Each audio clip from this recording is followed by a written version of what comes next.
함께 읽어봅시다. 시작. 예수께서 이르시되 내 마음을 다하고 목숨을 다하고 뜻을 다하여 주 너의 하나님을 사랑하라 하셨으니 이것이 크고 첫째 되는 계명이요 둘째도 그와 같으니 내 이웃을 내 자신같이 사랑하라 하셨으니 이 두 계명이 온 율법과 선지자의 강령이니라. 아멘.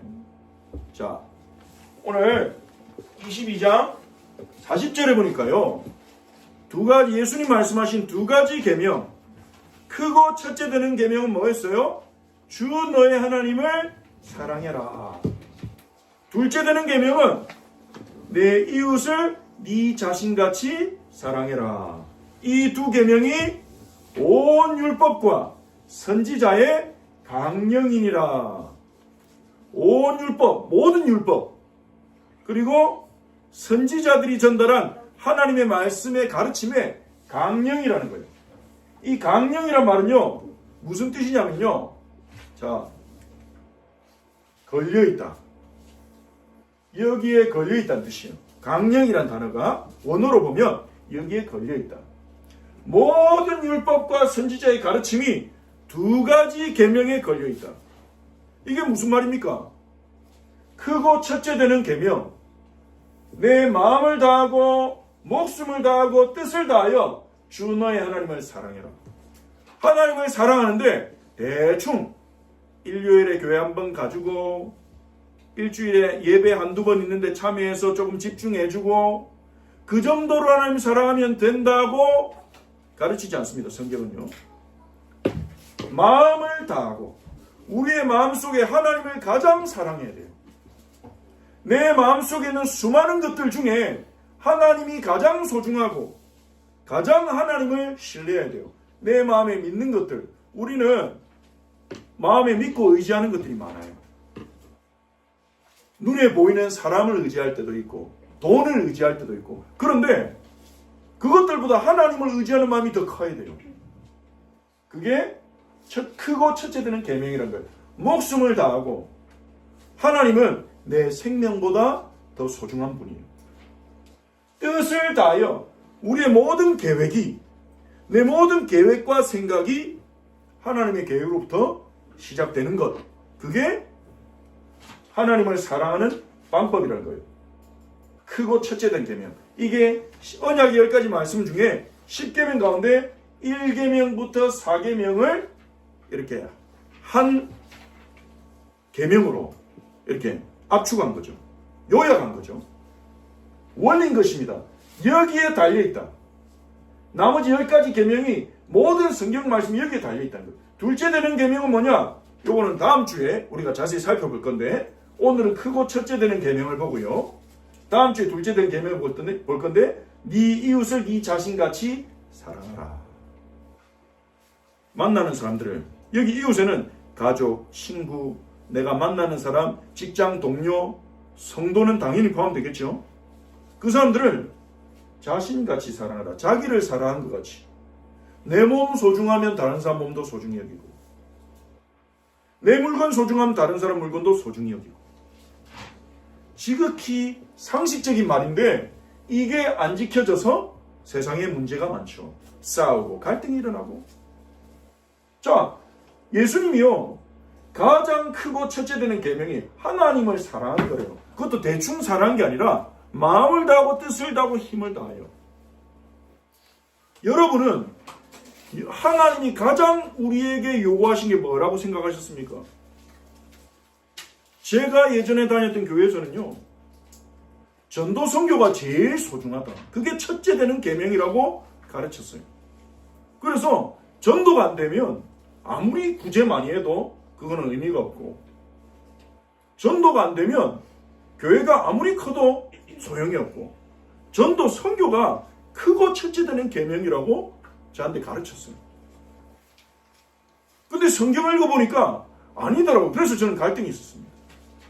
예수님은요, 하나님을 우리가 사랑하는 것, 마음과 뜻과 힘을 다해 하나님을 사랑하는 것, 그게 크고 첫째 되는 계명이 가르쳐요. 자, 근데 이게 안 되죠, 잘. 우리는 하나님보다 사랑한 것들이 있고 하나님만큼 사랑한 게 있고 때로는 하나님을 최고로 사랑하는데 예배 드릴 때, 교회에 왔을 때, 집에 가면, 교회 밖을 나가면, 직장에 나가면 하나님을 섬겨야 되겠다는 생각조차도 우리는 잊어버릴 때가 많죠. 근데 이게 우리에게 가능할까요? 이 계명들이?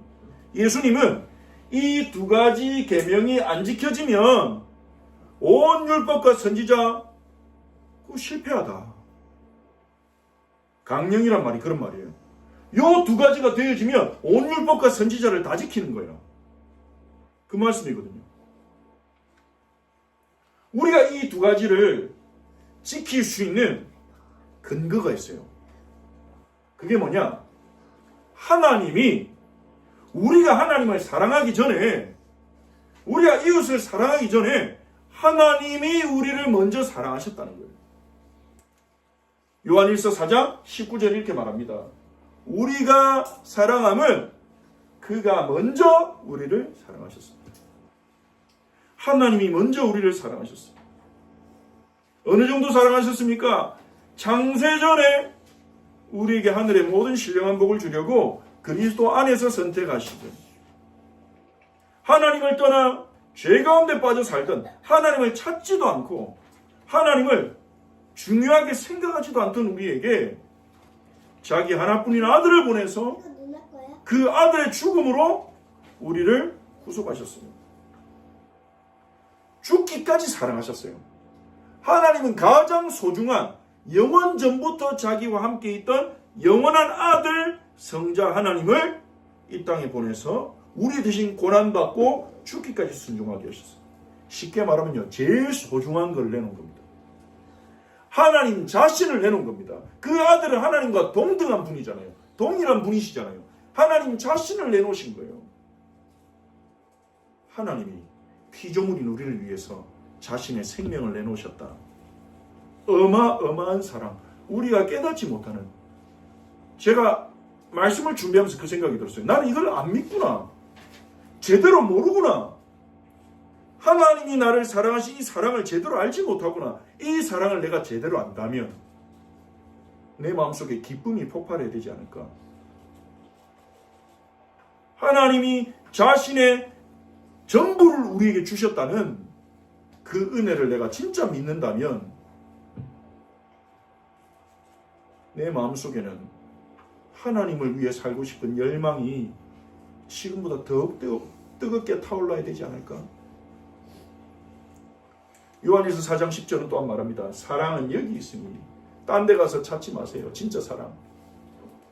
우리가 하나님을 사랑한 것이 아니요 하나님이 우리를 사랑하사 우리 죄를 속하기 위하여 화목제물로 그 아들을 보내셨습니다. 우리가 언제 하나님을 사랑했습니까? 지금도 하나님을 그렇게 사랑하지 않고 있잖아요.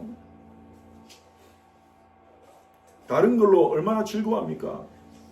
예배 끝나고 이제 놀 거 생각하면 친구 만나서 맛있는 거 먹고 영화 보고 또 게임하고 재미난 책 읽고 그런 거 생각하면 막 가슴이 두근두근하고 너무 신나고 기분이 좋아지고 내일 소풍 간다 동물원 간다 이러면 너무 좋고. 근데 예배 드리러 하나님을 예배로 올 때 우리 마음이 두근거립니까? 그럴 때도 있지만 의무감으로 그냥 올 때도 있고. 우리가 하나님을 사랑합니까? 우리가 하나님을 사랑한다고 할 수 있겠습니까? 하나님이 우리를 사랑하셨어요. 우리가 그 하나님의 사랑을 아는 만큼, 보여지는 만큼 우리는 하나님을 진짜 조금, 하나님의 사랑에 비하면 먼지밖에 안 되는 그 사랑이 우리 안에서 일어나는 거죠. 그럼 우리가 하나님의 그 사랑을 받고 하나님을 사랑하고 싶을 때 어떻게 사랑해야 됩니까? 그걸 가르쳐 주는 게 언약의 말씀입니다. 10계명이에요.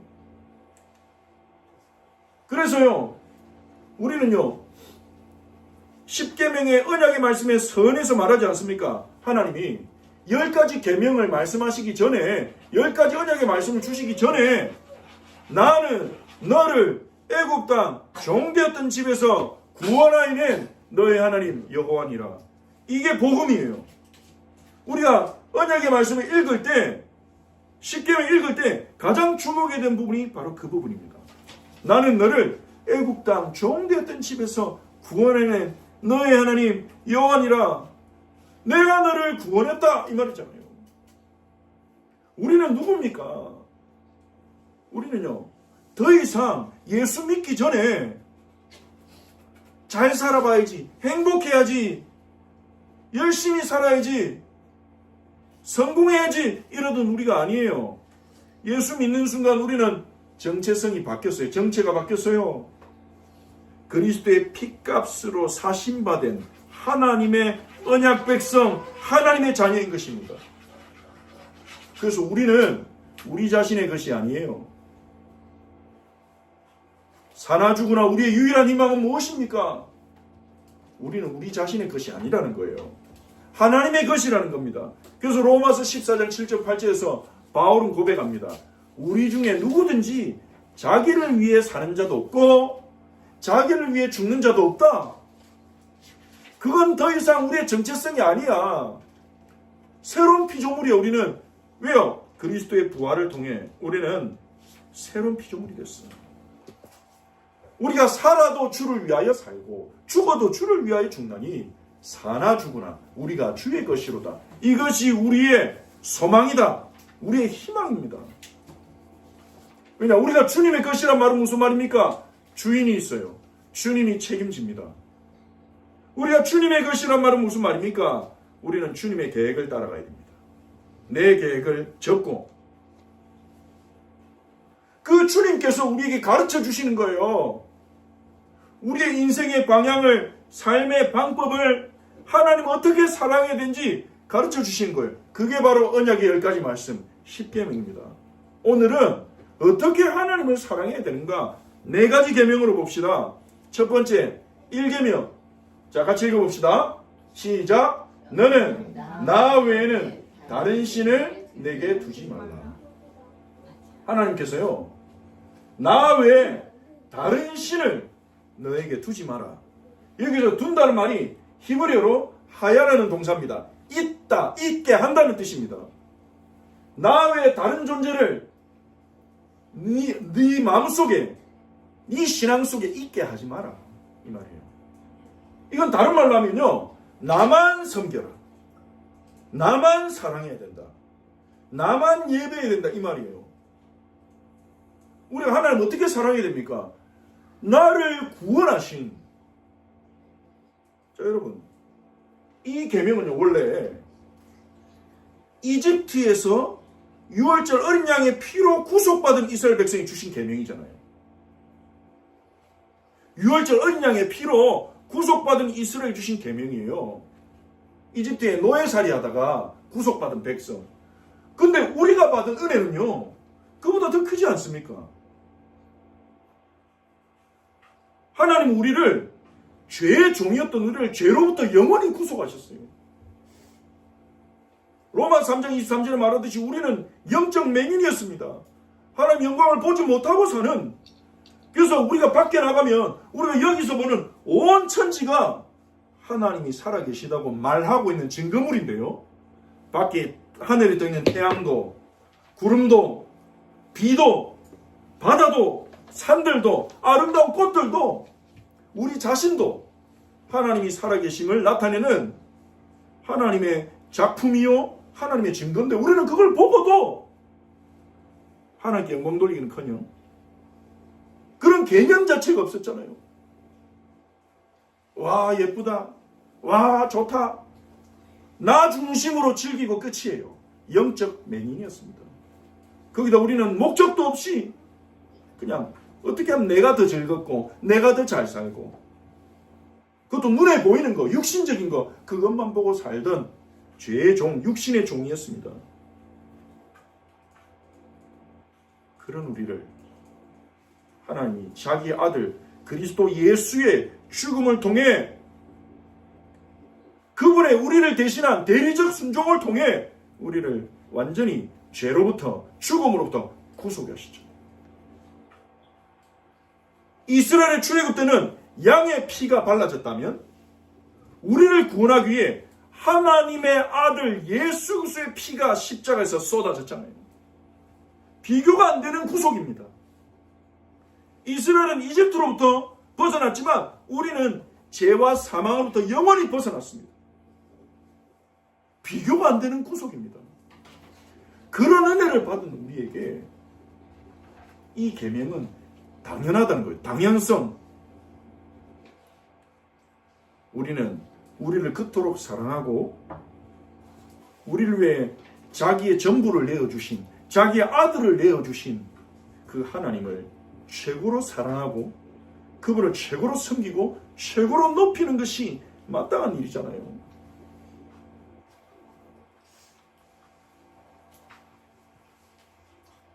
이게 힘들든 어렵든 우리가 가야 될 길인 거죠. 근데 이 일을 이루시기 위해서 보혜사 성령이 우리 안에 거하시니, 하나님 우리를 이끌어 주시니 우리가 갈 수 있는 길이고 가야 될 길인 거예요. 자, 하나님이 아닌 것을 하나님께서 나 외에는 다른 신을 내게 두지 말라 그랬는데, 다른 신? 다른 신이 있습니까? 과거에는 이스라엘 백성들은 바알을 섬기기도 하고, 비의 신, 가나안 사람들이 섬기던, 그리고 로마나 그리스 사람들은 제우스 신을 섬기기도 했고, 유럽 쪽에는 토르, 이런 오딘 이런 신들을 섬기기도 했죠. 그리고 중국 쪽에는 광상제, 그리고 석가 이런 존재들을 신적인 존재로 섬기기도 했죠. 그런 신을 두지 말라 이러면 우리는 이 계명에서 지키고 있는 것처럼 생각할 수 있습니다. 하나님, 우리는 다른 신 없는데요. 우리는 하나님을 믿지 바알이나 제우스나 토르나 옥황상제나 염라대왕이나 이런 거 안 믿는데요. 우리는 그렇게 생각할 수 있겠죠. 그런데 하나님의 우리는 그런 종교적인 존재가 아닌 것들도 하나님의 자리에 둘 수 있어요. 하나님의 자리는 어떤 자리입니까?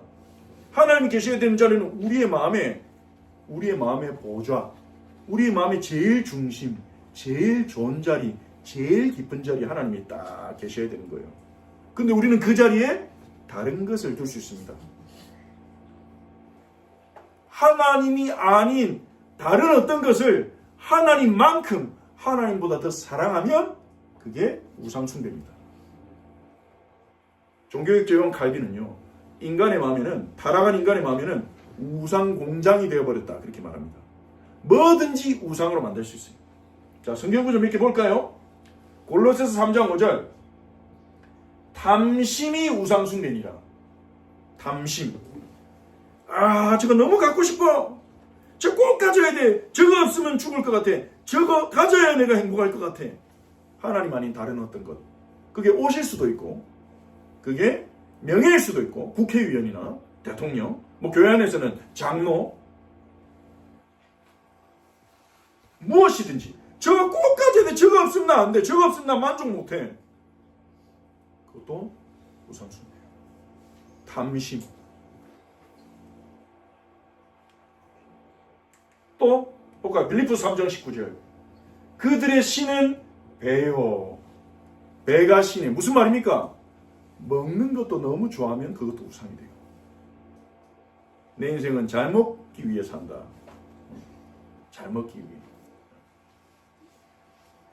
먹고 사는 게 자기 인생에 제일 중요하다. 그것도 우상이라는 거예요. 하박국 1장 11절. 그들은 자기들의 힘으로 자기들의 신으로 삼는 자들이라. 힘을 신으로, 권력, 능력, 자신의 실력을 하나님만큼 하나님보다 더 의존하는 거예요. 자기 실력이나 권력이 약해지면 견디지 못하는 자들이에요. 하나님의 자리에 놓는 겁니다. 능력을. 디모데후서 3장 14절을 보니까요. 말세 고통의 때가 이르는데 쾌락 사랑하기를 하나님 사랑한 것보다 더하며. 쾌락, 육신적인 즐거움 있죠. 게임할 때 오는 쾌락, 도박할 때 오는 쾌락, 맛있는 거 먹을 때 오는 쾌락, 재밌게 놀 때 오는 쾌락. 하면 안 되는 거지만 마약할 때 오는 쾌락, 이런 육신적인 쾌락, 이런 쾌락을 하나님보다 더 사랑해버리면 그 쾌락도 우상, 다른 신이 돼버리는 거예요. 마태복음 6장 24절에 한 사람이 두 주인을 섬기지 못할 것이니 하나를 미워하고 하나를 사랑하거나 하나를 중요하게 여기고 하나는 가볍게 여긴다. 하나님과 재물을 겸하여 섬기지 못합니다. 하나님이냐 돈이냐 둘 중에 하나라는 거예요. 하나님을 중요하게 여기고 돈을 가볍게 여기든지, 돈을 중요하게 여기고 하나님을 가볍게 여기든지. 이렇게 돈이 우상된 상태에서도 열심히 교회 오고 열심히 헌금 바칠 수 있어요. 헌금을 하면서 마음속에 기대하는 거죠. 내가 이렇게 하나님 헌금 주셨으니까 하나님 당연히 물질의 축복을 많이 쏟아 부어줄 거야. 이건 투자야. 말로는 투자라는 표현 안 쓰겠지만 결국은 마음에 제일 중요한 것은 돈을 많이 버는 거죠. 신이 돼버립니다. 우리는요, 뭐든지 신의 위치에 둘 수 있어요. 부모님은 자녀를 하나님보다 더 소중히 여길 수 있고, 또 배우자가 또 하나님보다 더 소중한 존재가 될 수 있고. 그런데 하나님이요, 다른 신들을 그렇게 두지 말라는 거예요. 왜냐? 하나님만이 우리의 하나님이 되실 자격이 있으세요. 다른 것들은 우리의 신이 될 자격이 없어요. 다만 우리에게 너무 매력적이고 우리가 속아서 그것들에게 우리의 마음의 경향성이 그쪽으로 가는 거예요. 우리의 경험과 우리 주변의 사람들, 우리 눈으로 보이는 것들 때문에 거기다가 더 결정적인 건 우리가 하나님을 모르기 때문에, 하나님의 영광을 모르기 때문에 다른 것들로 즐거워하고 다른 것들로 신뢰하고 다른 것들을 믿는 거죠. 우리의 마음은 영적 전쟁터입니다. 이 세상은 거짓 신들이 장악하고 있어요. 돈이라는 우상, 관계라는 우상, 쾌락이라는 우상, 이런 우상들이요, 세상을 딱, 사람들의 마음을, 생각을 딱 정복하고 있어요. 그게 마음을 빼앗긴 거예요. 그런데 하나님이 그런 우리, 그렇게 수준 낮고 질 낮고 창조된 존재이면서도 창조주를 찾지도 않고 어설픈 지식으로 하나님을 부정하면서 살아가는 그런 우리들을 하나님은 심판하고 버리는 것이 아니라 사랑으로 설득하는 거예요. 사랑으로 설득하는 거예요. 먼저 사랑하시고 그 사랑 속으로 우리를 끌어들어오셔서 설득하시는 거예요. 우리가 하나님의 사랑을 알아야 됩니다. 그래서 그 하나님을 알고 즐거워하면서 우리의 마음을 덮고 있는, 우리의 마음에 들어와 있는, 자리 잡고 있는 다른 신들을 다 몰아내, 하나님을 몰아내실 수 있어요.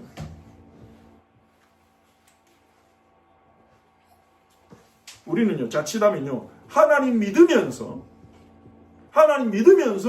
실제로 다른 신들을 동시에 섬길 수 있습니다. 그것 또한 우상숭배입니다. 이스라엘 백성이 그랬죠.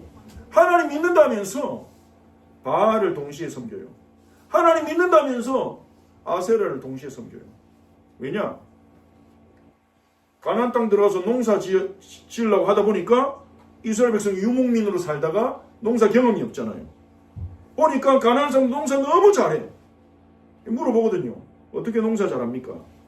우리가 섬기는 바알 신이 하늘의 신인데 비를 내려줍니다. 농사의 비가 얼마나 중요합니까? 그래서 농사 짓는 사람은 바알 신에게 기도해야 돼요. 이 소리를 딱 들어보니까 맞거든. 맞긴 뭐가 맞습니까? 하나님이 하늘과 땅과 우주 만물을 주관하시는데 하나님을 모른다는 거예요. 이스라엘 백성이. 비를 내리는 분이 하나님이라는 분을 모른다는 거예요. 우리 찬양 중에 비 준비하신 있잖아요. 땅을 위하여 비 준비하시니, 늦은 비, 이른 비를 내리시는 분은 하나님이라는 거예요. 그런데 모르는 거죠. 안 믿는 거죠. 그러니까 그래, 세상에서 말하는 대로 저 신을 믿어야 되는구나, 저거를 믿어야 되는구나, 저걸 가져야 되는구나. 결국은 돈이구나. 명문대 들어가야 되구나. 거기에 마음을 빼앗겨 버리는 거예요. 그러니까 하나님 믿는다면서도 실제 자기의 성공을 위해서는 다른 것들을 의존하는 거죠. 그래서 여호수아가 죽기 전에 이스라엘 백성 모아놓고 유언으로 한 말입니다. 자, 가나안 땅에 들어왔으니까 벌써 슬슬 영향받는 게 여호수아의 눈에도 보였을 거예요. 그래서 유언으로 말합니다. 후대를 생각하면서 자, 이제는 여호와를 경외하며 온전함과 진실함으로 그를 섬겨라. 입으로만 섬긴다 하지 말고 온전히 속이지 말고 진실함으로 섬겨라. 너희 조상들이 강 저쪽과 애굽에서 섬기던 신들을 치워버리고 여호와만 섬기라. 만일 여호와를 섬기는 게 너에게 좋지 않게 보이냐? 하나님 믿는 게 별로로 보이냐? 하나님이 모자란 게 보이냐? 그러면 조상들이 섬기던 신들을 섬겨라. 너희가 거주하는 아모리 족속의 신들을 섬겨라. 근데 이도 저도 아닌 하나님 믿는다고 하면서 가나안 신들을 동시에 섬기는 그것들은 아니다. 너희가 섬길 자를 오늘 택해라. 하나님 섬기겠냐? 우상 섬기겠냐? 나와 내 집은 여호와를 섬기겠노라. 이게 여호수아 유언이었어요. 아니나 다를까? 이 여호수아가 죽고 나서 그 세대가 죽고 나서 다음 세대들은요. 이 신들 혼합 종교에 빠집니다. 우리는 이스라엘 하나님의 백성 그러면서 실제로 자기 삶에서는요. 우상들을 의지합니다.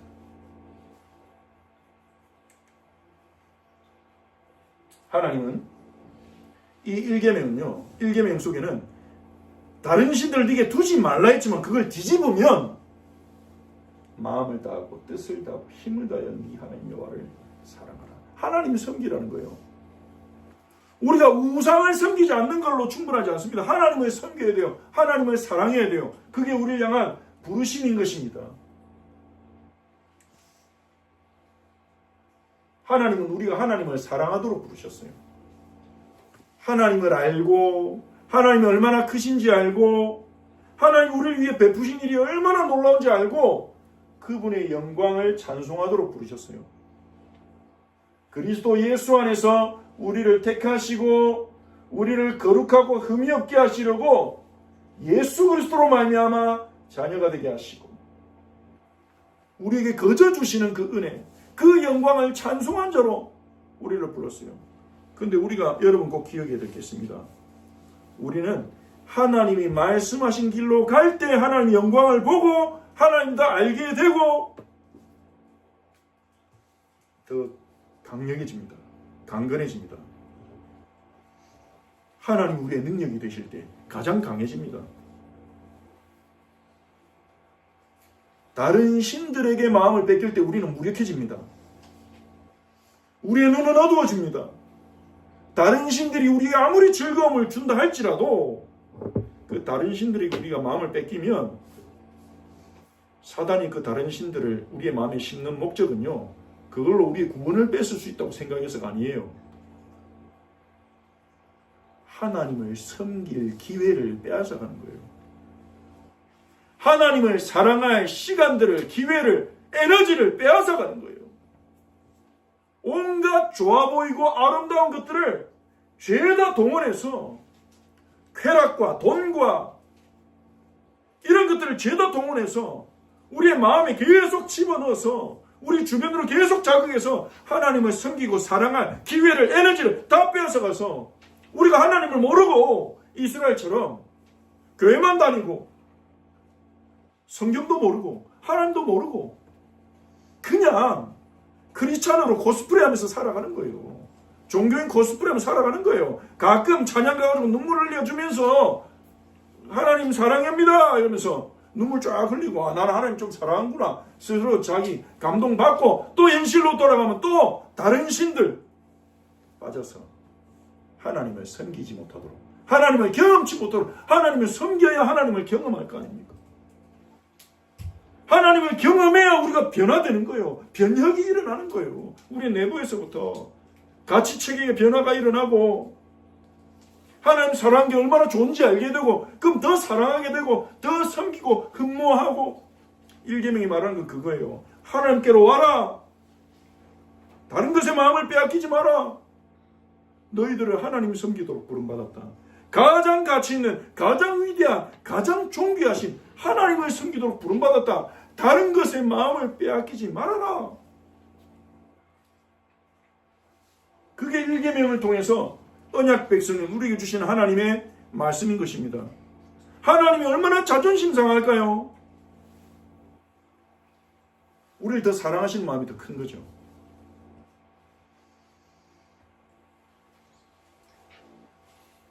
교회인 우리는 하나님 사랑으로 부름받았어요. 그래서 우리는 이를 위해 힘써 하나님 알아가야 됩니다. 호세아 선지자는 말합니다. 왜 이스라엘이 지금 이렇게 불의하고 불법을 행하고 불신자보다 못한 이런 상태가 돼버렸냐? 지식이 없어 망하는도다. 내 백성이 지식이 없어 망한도다. 하나님 안엔 지식이 없어 망한다는 거. 호세아 4장 6절에. 그래서 6장 3절에서 호세아 선지자를 통해서 하나님 말씀하십니다. 호세아 선지자가 선포합니다. 우리가 여호와를 알자. 힘써 여호와를 알자. 이것만이 우리의 인생의 길이요 빛이 되는 말씀입니다. 우리가 하나님을 알도록 성령을 주셨어요. 에베소 1장 17절에 지혜와 계시의 영을 주사 하나님을 알게 하시고, 바울의 기도입니다. 우리 안에 계신 보혜사 성령님께 요청하세요. 성령님, 하나님을 알게 해주세요. 하나님의 영광을 보게 해주세요. 하나님만이 내 사랑을 차지할 뿐임을 알게 해주세요. 하나님만이 내 입술을 주장하시고, 하나님만이 내 마음과 생각의 주가 되시고, 하나님만이 나의 즐거움이 되시고, 하나님만이 나의 기쁨이 되심을 정말로 알게 해주세요. 썩어질 우상들에게 더 이상 마음을 빼앗기고 싶지 않습니다. 썩어질 우상들에게 내 마음과 내 삶과 내 시간을 빼앗겨 하나님을 사랑할 기회를, 하나님을 더 알아갈 기회를 빼앗기고 싶지 않습니다. 여러분, 성령님에게 도움 요청하세요. 2계명입니다. 2계명. 하나님을 어떻게 사랑해야 되는가? 두 번째 2계명 읽어봅시다. 시작. 너를 위하여 새긴 우상을 만들지 말고 또 위로 하늘에 있는 것이나 아래로 땅에 있는 것이나 땅 아래 물속에 있는 것에 어떤 형상도 만들지 말며 그것들에게 절하지 말며 그것들을 섬기지 말라. 너를 위하여. 사람들이 만드는 이유가 그거예요. 자기를 위해서 어떤 형상을 만들어요. 근데 여기서 우상을 만들지 말라는 말은 지금 불신자에게 하는 말이 아니잖아요. 하나님의 구속을 받은 언약 백성이 하는 말이에요. 하나님을 형상화하지 말라는 거예요, 이거는요. 왜냐하면 이스라엘은 경력이 있습니다. 하나님을 형상화한. 모세가 시내산에 십계명 돌판받으러 올라갔을 때 기다리던 백성들이 모세가 없어서 불안하니까 아론에게 우리를 인도해낸 여호와 하나님을 만들어 달라 그래요. 다른 신을 만들어 달라 하지 않습니다. 우리를 이집트에서 인도해낸 신을 만들어 달라 이래요. 아론이요, 뭐 만듭니까? 금 가져와 이래가지고 녹여가지고 금송아지를 만들었습니다. 그 금송아지를 다른 신으로 섬긴 게 아닙니다. 그 금송아지 보고 아론이 이렇게 말합니다. 자, 봐라, 이는 우리를 애굽 땅에서 인도해낸 여호와다. 금송아지가요. 하나님 하지 말라는 계명이죠. 하나님을 어떤 형상으로 만들어버리면 어떻게 하나님이 금송아지 형상입니까? 신명기 4장 15절은 말합니다. 여호와께서 호렙산 불길 중에 너에게 말씀하시던 날에, 이 출애굽기 20장이죠. 10가지 계명을 주시던 그 날에 너희가 어떤 형상도 보지 못하였은즉 너희는 깊이 삼가라. 하나님이 형상을 보여주시지 않았다. 그러니 하나님을 어떤 형상으로도 만들지 마라. 우리는 하나님을 어떤 형상으로 그리거나 하나님 어떤 형상으로든지 표현해서는 안 됩니다. 왜냐하면 하나님은 영이시기 때문에. 하나님 영이십니다. 보이는 모습이 없으세요. 우리는 하나님을 어떤 부분을 알아야 되냐? 그의 말씀을 통해, 그분이 하신 일을 통해 하나님을 알아가는 거예요. 그래서 하나님은 말씀이 하나님이라고 말씀하십니다. 왜냐하면 하나님은 말씀을 통해 자기를 우리에게 나타내시는 분이에요. 하나님은 우리에게 눈에 보이는 형상으로 나타나는 분이 아니에요. 그러니 하나님을 조각하고 하나님을 그려내는 행위 자체가 이계명에서 금하는 것입니다. 하나님은 그렇게 하나님의 형태를 만들지 말라는 거예요. 우리는 좋은 뜻으로 할 수도 있습니다. 뭐 때로는 아이들의 교육을 위해 뭐를 위해 이러면서 그림 이미지로 표현하고 만화로 표현하고, 물론 성경 만화들이 성경의 딱딱한 내용들을 배우는데 도움은 될 수 있어요. 그런데 한계가 있습니다. 어떤 그림으로 예수님을 그려도, 어떤 그림으로 하는 표현에도 그거는 틀린 것입니다. 하나님은 형상화될 수 없습니다. 형상화하는 순간 아무리 잘 그려도, 아무리 멋지게 그려도 하나님을 제한하고 왜곡시키는 거예요. 요한복음 4장 24절에 분명히 선포하지 않습니까? 예수님께서 하나님은 영이시니, 따라합시다. 하나님은 영이시니. 그러니까 하나님은 어떤 형상으로도 만들어서는 안 된다. 또 거기다가요, 이 계명은 우리가 하나님을 사랑하고 예배하는 방법에 있어서 우리가 원하는 방식대로 예배하면 안 됩니다. 하나님이 성경을 통해 말씀하신 대로 예배해야 돼요. 하나님이 성경을 통해 말씀하신 대로 우리는 섬겨야 돼요. 많은 교회들이요, 막 사람들이 설교 듣는 거 별로 안 좋아하니까 영화를 보여주고, 영화를 보면 얼마나 사람들이 감동이 돼. 영화 보여주고 영화 내용을 가지고 조금 해설하듯이 메시지 하자, 짧게. 그렇게 하는 교회도 있습니다. 죄송하지만 이계명은 그거를 금하고 있습니다. 하나님이 성경을 통해 주신 방법으로 예배해야 된다는 거예요. 하나님의 성경에 우리는 우리 생각이 더 나아 보일 때도 있어요. 아, 우리가 시대가 바뀌었잖아. 요즘 세대는 달라 이러면서 더 좋은 방법, 더 나은 방법, 더 새로운 방법으로 예배하려는 마음이 자꾸 생기고 시도하기도 합니다. 하지만 하나님이 우리보다 어리석으신가요? 하나님의 지혜가 우리만 못할까요? 하나님이 앞으로 시대가 이렇게 미디어 시대가 될 줄을 몰라가지고 옛날적인 방법, 고루한 방법, 설교, 찬송, 성경 읽기 이런 걸로 예배하게 하셨을까요? 아니라는 겁니다.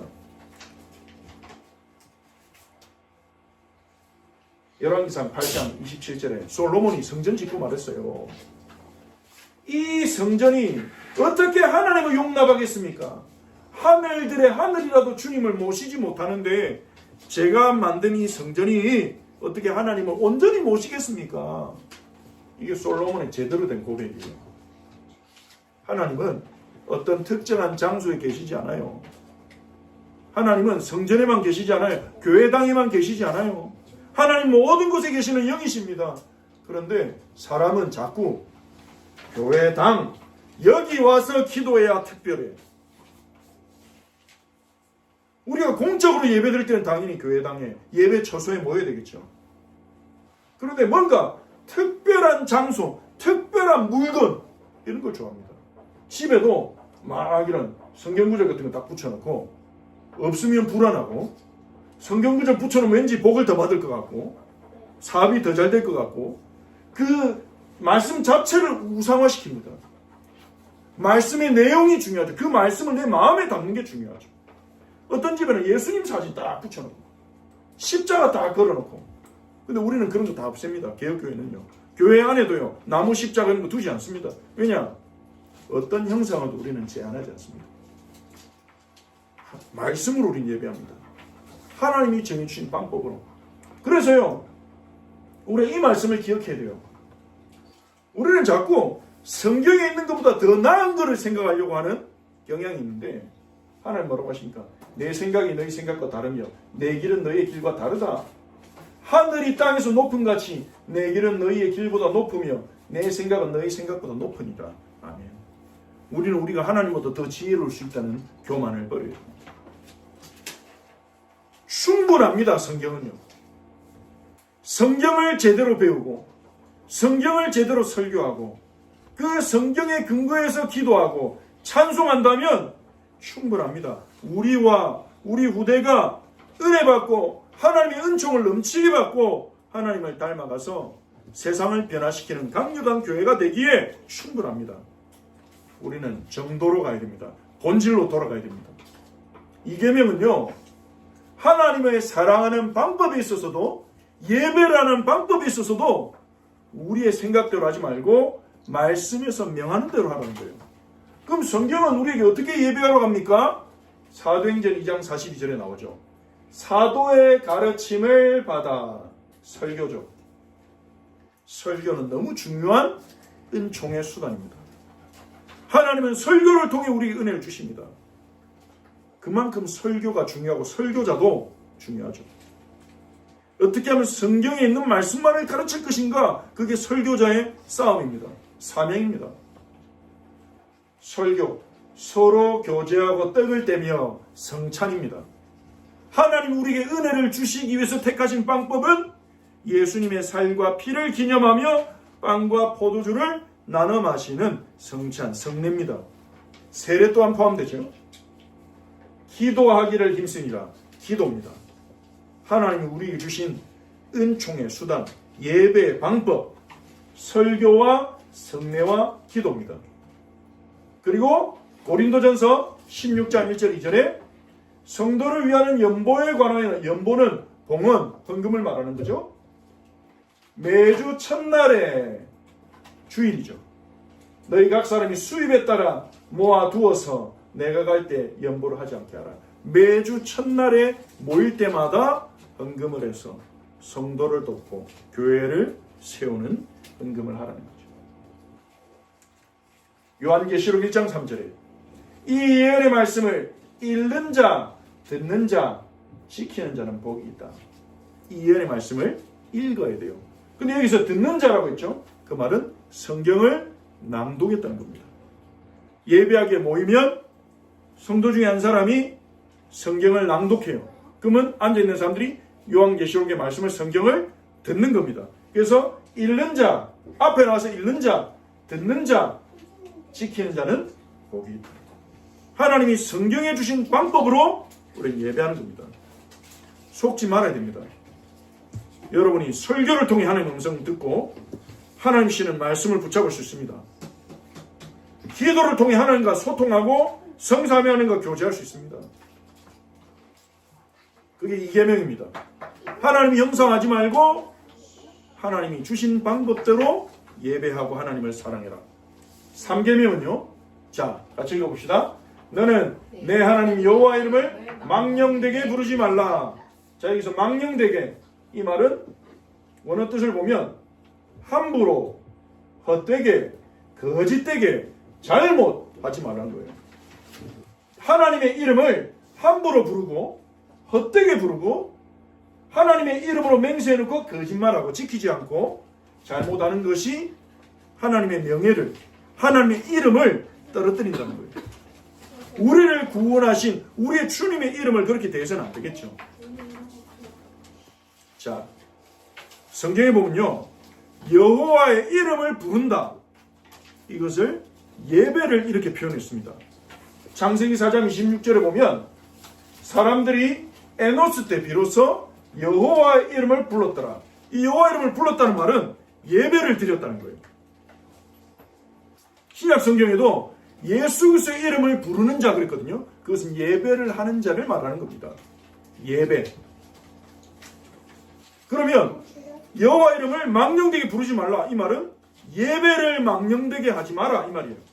즉 예배를 드리는 자세를 말하는 겁니다. 예배를 드릴 때 신중한 태도와 신중하게 드려야 돼요. 왜냐? 이계명에서 말씀대로 드리라 했으니까 아무 생각 없이 목사님이 아무렇게나 예배 인도하든지 따라하는 게 아니라 우리가 드리는 예배가 성경적인가? 하나님이 명한 대로 예배하고 있는가? 신중하게 보면서 예배해요. 엄숙한 자세로. 엄숙하다는 말은 무슨 말입니까? 중요한 자리. 여기는 다른 자리란 거 알아야 돼요. 여기는 놀이방 아닙니다. 여기는 놀이터가 아닙니다.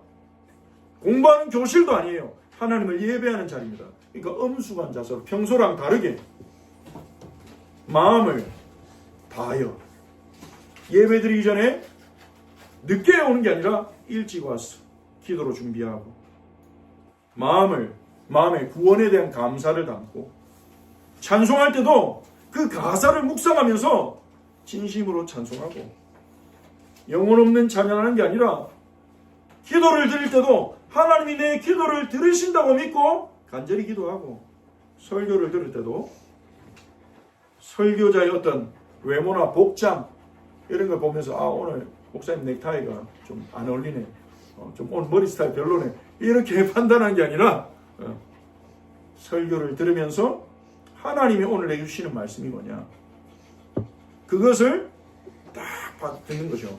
설교하는 사람도 마찬가지예요. 대충 이런 얘기하면 오늘 힘없겠지 이게 아니라 내가 오늘 전달한 말씀이 진짜 성경의 말씀이에요. 이것을 하나님 앞에서 기도하고 준비하고 전달해야 되는 거예요. 거기에 하나님이 영광 받으시고 거기에 하나님이 은총을 쏟아부어 주시는 것입니다. 그래서 전도서 5장 1절 2절에 말씀 같이 한번 볼까요? 자, 같이 읽어봅시다. 시작. 너는 하나님 앞으로 들어갈 때 내 발을 삼갈지어다. 가까이 하여 말씀을 듣는 것이 우매한 자들이 재물 드리는 것보다 나으니 그들은 악을 행하면서도 깨닫지 못함이라. 너는 하나님 앞에서 함부로 입을 열지 말며 급한 마음으로 말을 내지 말라. 하나님 하늘에 계시고 너는 땅에 있음이라. 그런즉 마땅히 말을 적게 할 것이다. 함부로 하나님의 이름으로 말하지 말고 하나님 앞으로 들어갈 때 예배 드리러 갈 때 발을 삼갈지어다. 삼가다 말은 조심하란 말이죠. 행동을 조심하라는 거죠. 하나님께 어떻게 하면 영광 돌릴까? 이 예배를 통해 어떻게 하나님을 경험할까? 이 예배를 통해 하나님의 이름에 합당한 영광을 어떻게 돌려드릴까? 그것을 생각하면서 나아가라는 거예요. 그리고 말씀을 자세히 듣는 것들이 우매한 자들, 어리석은 자들이 어리석은 자들은요, 만약 교회 갔으니까 헌금했으니까 그런 걸로 하나님 앞에 대단하게 했다고 생각한대요. 우리가 헌금을 할 수 있는 건 은혜인데 많이 드렸어도 하나님 많이 주셨으니까 할 수 있는 거 아니겠습니까? 말씀을 제대로 들어요. 자세를 말하는 겁니다. 그리고 하나님의 이름이나 성경 말씀을요, 마술처럼 미신처럼 그렇게 사용해서는 안 되는 겁니다. 합당하게 거룩하게 불러야 돼요. 그래서 사도행전 19장에 보면 마술하는 유대인들 제사장 스기와 일곱 아들이 시험삼아 악귀 들린 자들에게 주 예수의 이름을 불러 말하되 바울이 전파하는 예수를 의지하여 너에게 전하노라. 예수의 이름을 마법처럼 쓰는 거예요. 예수님의 이름을 주문처럼 사용하는 거예요. 그랬더니 귀신이 뭐랍니까? 니 누군데? 바울도 알고 예수도 안 듣는 누구야? 이러면서 두드려 패는 거예요.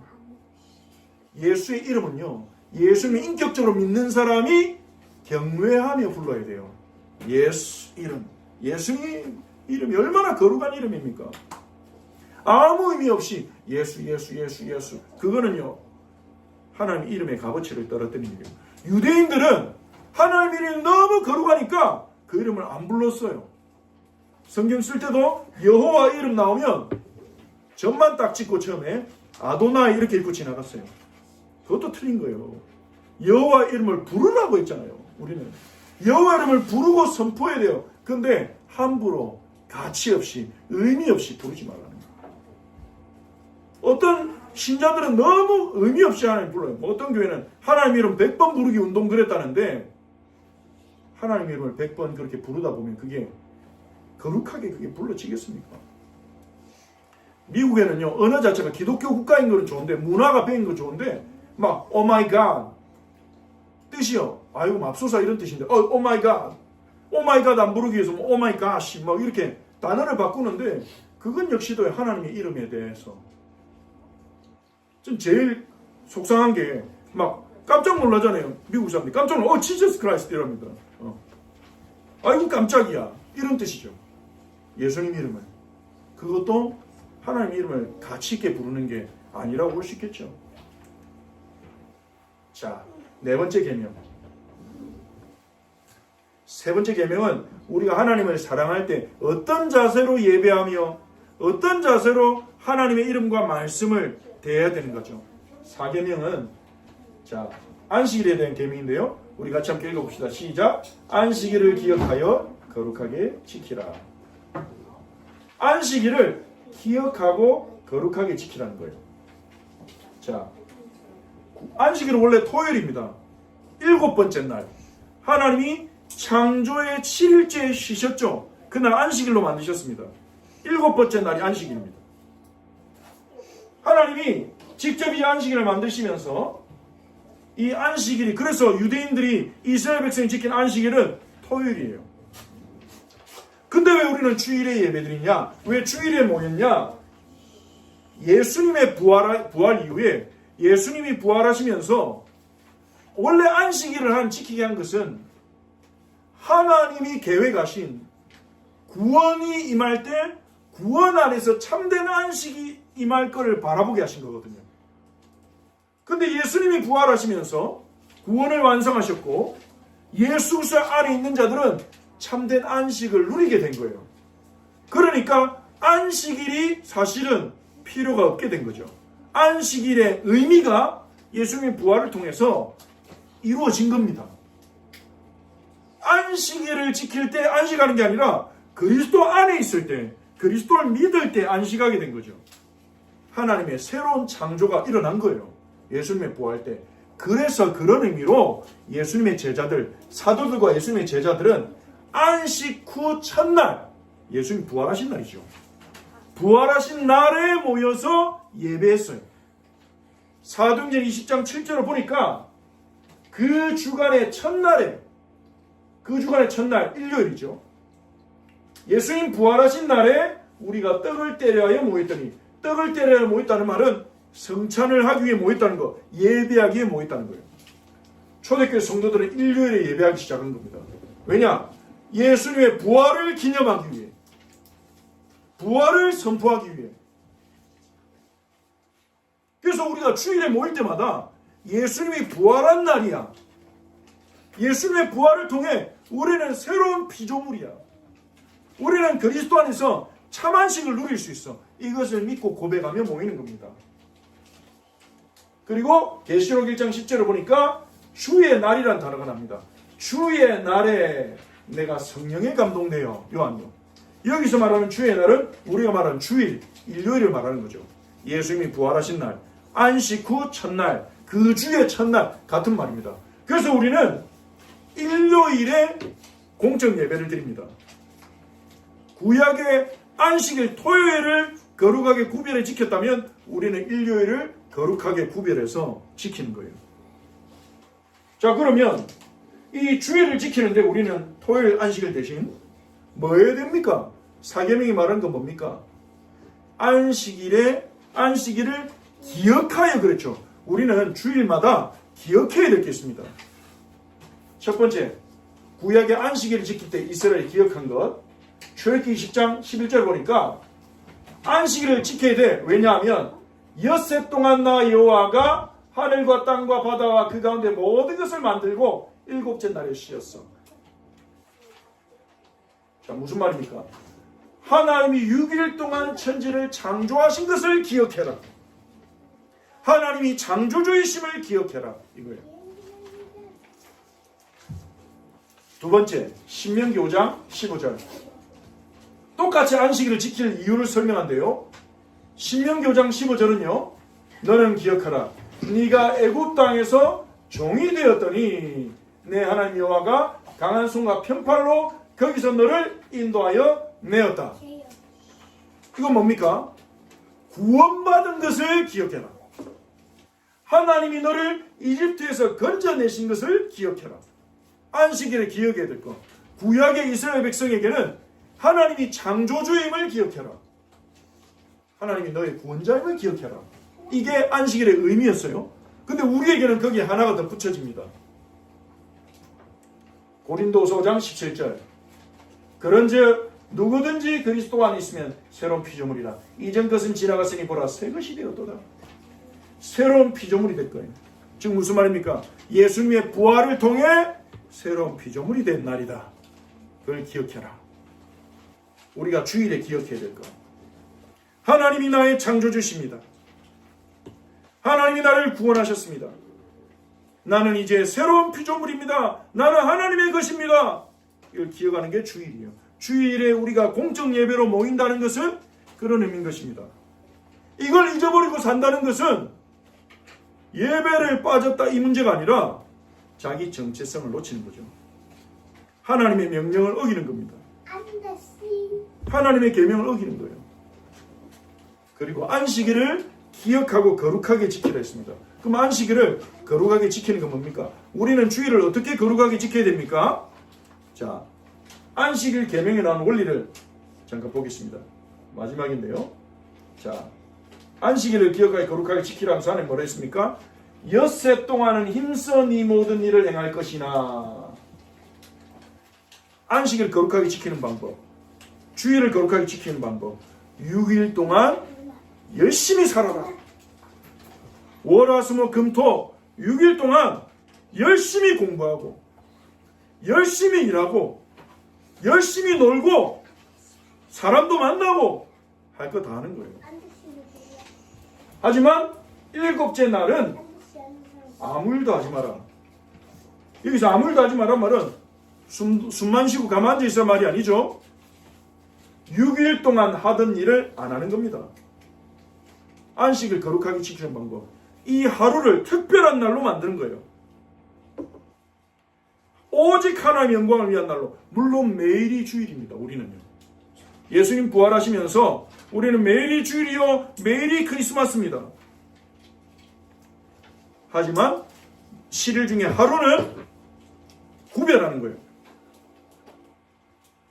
중요한 걸 기억하는 날, 6일 동안 하는 일을 안 하던 날, 오락도 그치고 내가 재미있어 하는 일들도 그치고 공부도 학생은 토요일까지만 하고 주일에는 공부도 그치고. 쉽지 않죠. 월요일에 시험 있으면 자기가 마음이 불안해서라도. 그런데 하나님을 사랑하는 방법이에요. 하나님이 나의 최고의 사랑의 중심이 되게 하는 방법이에요.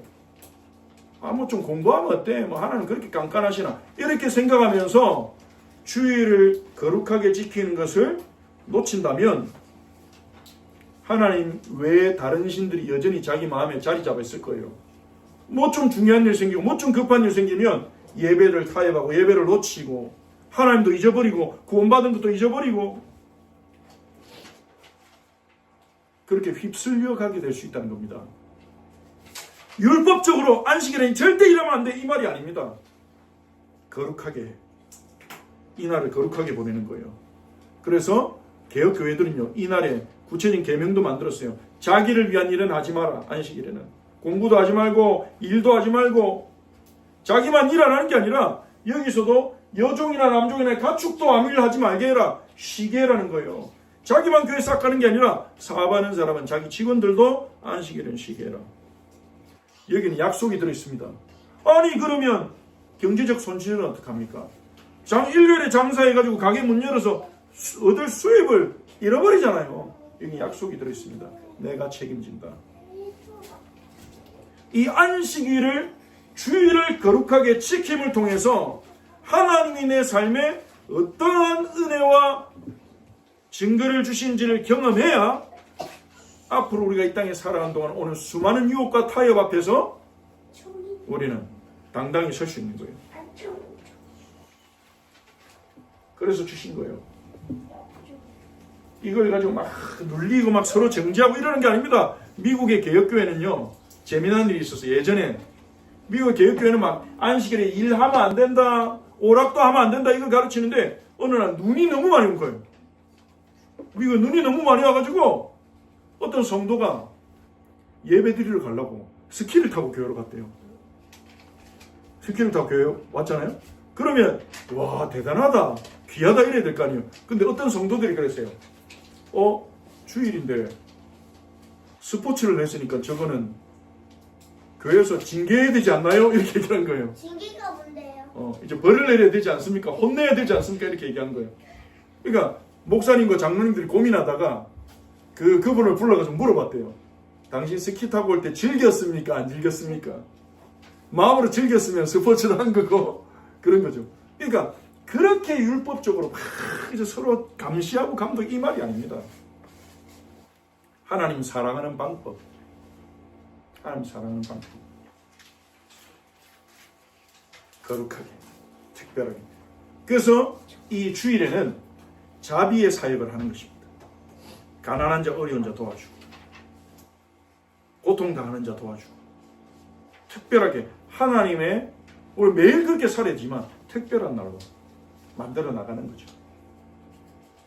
여러분이 이 일을 위해서 막 억압받으란 말이 아닙니다.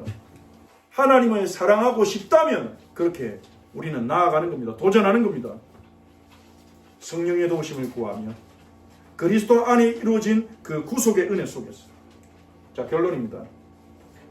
자, 우리를 부르신 부르심의 소망이 있죠. 그걸 우리가 알기 위해서는 하나님 우리의 마음의 눈을 열어주셔야 돼요. 바울은 에베소 1장 18절에 에베소 교회를 놓고 기도하면서 너희의 마음의 눈을 밝혀주사 부르심의 소망이 무엇인지 알게 해주도록 기도했습니다. 마음의 눈을 밝혀주사. 하나님 우리의 마음의 눈을 밝혀주셔서 하나님 우리를 왜 부르셨는지를 알게 하시기를 여러분이 알게 되기를 바랍니다. 자, 결론입니다. 요걸 같이 읽고 기도하도록 하겠습니다. 요거 읽고 기도할게요. 자, 같이 읽어봅시다. 이게 하나님 우리를 부르신 이유입니다. 시작. 하나님을 사랑하고 알아가고 증거하도록 부름받았습니다. 우리가 하나님 사랑 안 하면 누가 하나님 사랑하겠어요? 우리가 하나님을 알아가지 않으면 누가 하나님을 알겠습니까? 우리가 하나님을 증언하지 않으면 누가 하나님 증언하겠습니까? 우리의 부르심의 이유입니다. 우리 함께 정말 하나님이 알려주신 대로 우리가 하나님을 사랑할 수 있도록, 하나님 말씀하신 대로 하나님을 사랑할 수 있도록 은혜를 달라고, 마음과 뜻과 힘을 다해 하나님을 사랑하도록 도와달라고 우리 함께 기도하겠습니다. 합심으로 기도합니다. 살아계신